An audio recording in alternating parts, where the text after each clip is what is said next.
Au nom du Père et du Fils et du Saint-Esprit, la grâce de Jésus-Christ, notre Seigneur, l'amour de Dieu le Père et la communion de l'Esprit Saint soient toujours avec vous, frères et sœurs.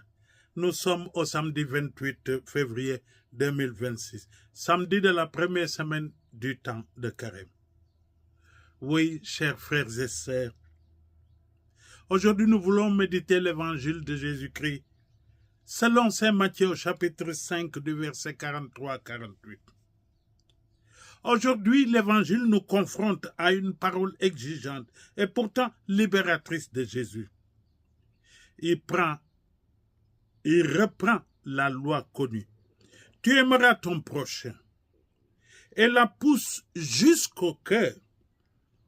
Aimez vos ennemis, bénissez ceux qui vous maudissent. Faites du bien à ceux qui vous haïssent et priez pour ceux qui vous maltraitent et vous persécutent. C'est une invitation, frères et sœurs, à un amour qui ne se mesure pas au mérite de l'autre, mais qui prend source dans le cœur même de Dieu.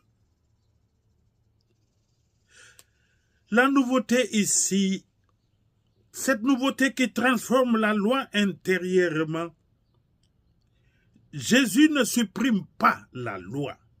Il la réalise en l'apportant du comportement extérieur au mouvement de l'âme. Aimer son prochain devient aimer même l'ennemi. Ce n'est pas une faiblesse, c'est une intensification de la loi, un appel à ce que nos actes naissent du cœur converti.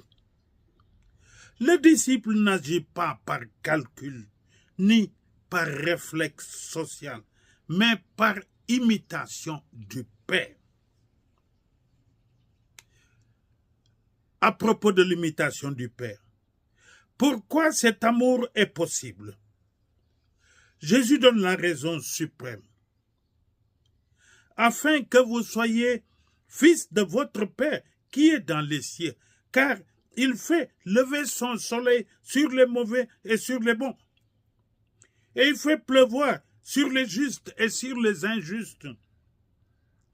Dieu manifeste envers tous une bonté gratuite, une grâce commune. Et nous sommes appelés donc à refléter cette impartialité. Aimer l'ennemi, c'est